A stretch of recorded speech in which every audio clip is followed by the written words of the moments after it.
నమస్తే, welcome to Andhraprabha health. నేను సరిత.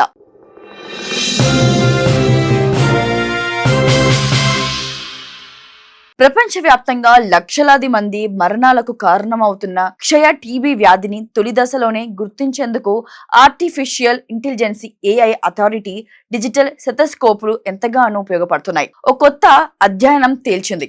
ముఖ్యంగా మారుమూల ప్రాంతాల్లో టీబీ స్క్రీనింగ్ లో ఉన్న లోపాలను ఈ టెక్నాలజీతో అధిగమించవచ్చని నిపుణులు అభిప్రాయపడుతున్నారు. ప్రపంచ ఆరోగ్య సంస్థ WHO నివేదిక ప్రకారం ప్రస్తుత స్క్రీనింగ్ విధానాల ద్వారా ఏటా సుమారు 27 లక్షల టీబీ కేసులను గుర్తించలేకపోతున్నారు. లక్షణాలు లేని వారిని గుర్తించడం, ఎక్స్రే వంటివి పరీక్షల అధిక ఖర్చు, రేడియేషన్ ప్రధాన కారణాలుగా ఉన్నాయి.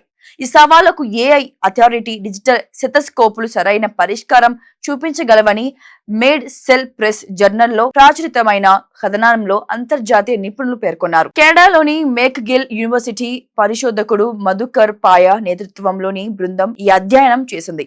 ఏఐ సెతస్కోపులు ఊపిరితిత్తుల శబ్దాలను, అన్స్కెల్టేషన్, దగ్గును విశ్లేషించి వ్యాధి లక్షణాలను గుర్తిస్తాయి. మానవ చెవికి కూడా వినిపించని అతి సూక్ష్మమైన శబ్దాలను సైతం ఇవి పసిగట్టగలవని పరిశోధకులు వివరించారు.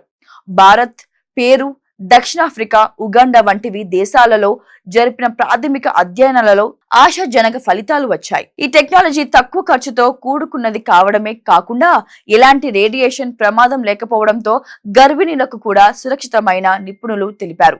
ఖరీదైన ఎక్స్రే పరికరాలు అందుబాటులోకి లేని ప్రాంతాల్లో ఈ ఏఐ సెతస్కోపులు టీబీ నిర్ధారణలో విప్లవాత్మక మార్పులకు శ్రీకారం చుడుతున్నాయని, వైద్య సేవలను అందరికీ చేరువ చేస్తాయని వారు ఆశాభావం వ్యక్తం చేస్తున్నారు.